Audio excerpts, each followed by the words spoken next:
দাদা সামনেটা ছাড়ুন, দাদা সামনেটা ছাড়ুন, সামনেটা ছাড়ুন।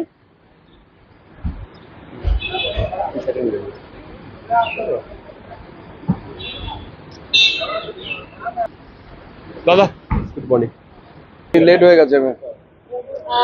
শাহের ধমকের পরই কি তাহলে এবার বিএসএফ কে জমি ছাড়ার পরিকল্পনা নিলেন? কি মনে হচ্ছে ঠিকঠাক হবে সব? দেখুন, সেই যতক্ষণ না পর্যন্ত সেই জমি বিএসএফ পাচ্ছে ততক্ষণ পর্যন্ত অ্যাটলিস্ট এই সরকারকে আমি অন্ততপক্ষে বিশ্বাস করতে পারছি না। তবে আশা করব দেশের স্বার্থের কথা মাথায় রেখে পলিটিক্যাল যে জাগলারি, সেই পলিটিক্যাল জাগলারি থেকে বাইরে এসে দেশের স্বার্থের কথা চিন্তা করে জমি দেওয়া উচিত।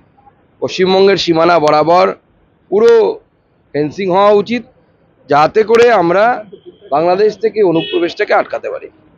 অনুব্রত মণ্ডল তো হাজিরাই দিচ্ছেন না, একের পর এক দল বেরিয়ে যাচ্ছেন, গ্রেফতার কি হবেন? পার্টি অফিসে যাচ্ছেন, পার্টি অফিসে যাচ্ছেন, অথচ না, পুলিশ গ্রেপ্তার করতে না চাইলে আপনি কিভাবে গ্রেপ্তার করবেন? হাজিরার সাথে কি সম্পর্ক? বাড়ি থেকে গিয়ে তো তুলে আনতে পারে, আনছে না কেন? পুলিশ গ্রেপ্তার করবে না, পুলিশের সেই সাহস নেই, সৎ সাহস নেই।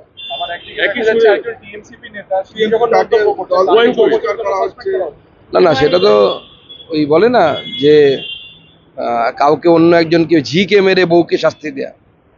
এখনকার দিনে অবশ্যই এটা চলে না, কিন্তু তবুও এইটাই তৃণমূল কংগ্রেস করার চেষ্টা করছে যে অনুব্রত মণ্ডলকে কিছু করা যাবে না, অতএব যে নিরীহ, নিরীহ বলতে ইন দ্য সেন্স যে কোনোভাবে পাল্টা কিছু করতে পারবে না, তাকে তুমি শাস্তি দাও, সেই শাস্তি দেওয়া হয়েছে। তৃণমূল লিডার কিন্তু সৌগত রায় বলছেন যে ব্যবস্থা নিতে হবে শৃঙ্খলা রক্ষা কমিটিকে। দেখুন, সৌগত রায়ের কথা কে গুরুত্ব দেয়? তৃণমূলে আমার তো মনে হয় না কেউ গুরুত্ব দেয়। JDU has demanded a special session of parliament, JDU, for to celebrate discuss the 50 years of emergency. That will be decided by the BSc na. So they have demanded, and other opposition party they also have demanded. So that will be decided in the all party meeting. There is a specific procedure of doing that. Kolkata থেকেই বারবার টাকা পৌঁছতো পাকিস্তানের, সন্দেহজনক এই সমস্ত transaction মোমিনপুরে যে travel agency, তার মাথাকে এই মুহূর্তে জানতে চাইছি। না, সেটা তো আমরা আগেই বহুবার চিৎকার করে বলেছি যে এই সরকারের আমলে এই রাজ্য, বিশেষ করে কলকাতা এবং তার সংলগ্ন বেশ কিছু জেলা, দক্ষিণ 24 পরগনা থেকে শুরু করে উত্তর 24 পরগনা এবং আরও রাজ্যের বিভিন্ন জায়গা, সেখানে পাকিস্তানকে পাকিস্তানপন্থীদের জায়গায় পরিণত হয়েছে, দেশ বিরোধী কার্যকলাপের এপি সেন্টার বা কেন্দ্রভূমি হিসেবে পরিণত হয়েছে, কেন্দ্রবিন্দু হিসেবে পরিণত হয়েছে। तेजस्वी यादव ने कहा बिहार में आईन श्रृंखला गिर गई है डबल इंजन सरकार के अमल में, रेप हो रहा है जगह जगह में। देखिए, उनको शायद याद नहीं है, उनको ब्रेनोलिया पिलाइए कि उनके पिताजी के समय क्या चलता था। वो बंगाल आए थे कुछ दिन पहले, उनको बेटा हुआ है, इसके लिए शुभकामनाएं। बंगाल में ब्रेनोलिया भी मिलता है, वो ले जाना चाहिए उनको। অনুব্রত মণ্ডলের বিরুদ্ধে আরেকটা তথ্য হচ্ছে সিবিআই, কেননা এই যে ফোনের যে হুমকি দিচ্ছে, এবার সিবিআই তরফে গরুর পাচারকারী মানে এই কাণ্ডে সাক্ষীদের সাথে যোগাযোগ করা হচ্ছে। সিবিআই তার নিজের কোর্স অফ অ্যাকশন করবে, যা করার সেটা করবে, এবং অনুব্রত মণ্ডলের মতো লোক সমাজের ভেতরে যত কম থাকে ততই ভালো, জেলের ভেতরে থাকলেই ভালো। জয়নগর একজন প্রতিবাদীকে পিটিয়ে খুন করা হয়েছে। এই রাজ্যে এটাই হবে, এর থেকে ভালো কি হবে? যেখানকার মুখ্যমন্ত্রী এই ধরনের মুখ্যমন্ত্রী, যিনি সিঁদুর বিক্রি করার কথা বলেন, প্রধানমন্ত্রীকে অপমানজনক কথাবার্তা বলেন, আইন শৃঙ্খলা বলে কিছু নেই। আমি গতকাল ব্যারাকপুরে গেছিলাম, মুখ বধির একটি মেয়ের সাথে রেপ হয়ে গেছে, রেপ এবং মার্ডার হয়ে গেছে, চন্দননগরে রেপ হয়েছে, একের পর এক এই ধরনের ঘটনা ঘটছে। প্রতিবাদ করতে গেলে আপনাকে তৃণমূল কংগ্রেসের গুন্ডারা পেটাবে। ওবিসি সংরক্ষণ নীতি চূড়ান্ত করলো রাজ্য, চাকরি এবং নিয়োগের পরীক্ষায় ওবিসি সংরক্ষণ সেক্ষেত্রে 60 থেকে 17% করা হয়েছে।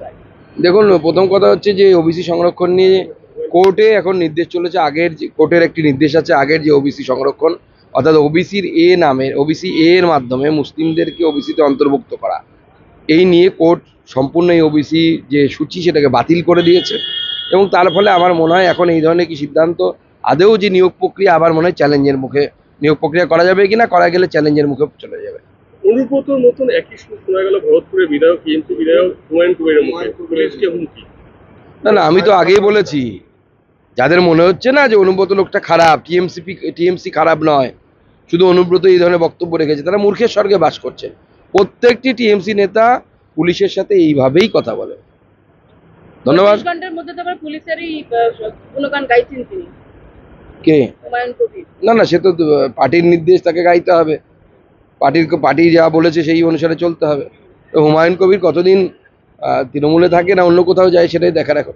বাঁকুড়া থেকে পশ্চিম মেদিনীপুর কোথাও ঝুড়িতে করে রোগীকে নিয়ে যাওয়া হচ্ছে, আবার কোথাও খাটিয়া করে নিয়ে যাচ্ছে, অ্যাম্বুলেন্স যোগানো রাস্তায়, কি করবেন সেটা? না এই তো মাননীয় মুখ্যমন্ত্রী স্বাস্থ্য ব্যবস্থাকে, পশ্চিমবঙ্গের স্বাস্থ্য ব্যবস্থাকে জঘন্য থেকে জঘন্যতম জায়গায় নিয়ে গেছে। এর আগেও আমরা দেখেছি যে মৃতর পরিবার কোনো রকমে কাঁধে করে সব নিয়ে যাচ্ছে, এই ধরনের ঘটনা ওই বাংলায় ঘটেছে। এটা মাননীয় মুখ্যমন্ত্রীর সময় হচ্ছে, বারবার হচ্ছে। বাংলার স্বাস্থ্য ব্যবস্থা ধ্বংসের দিকে চলে যাচ্ছে। স্বাস্থ্যসাথীর মধ্য দিয়ে মানুষকে যে সুবিধে দেওয়ার কথা ছিল সেই সুবিধে কিচ্ছু মানুষ পাচ্ছে না।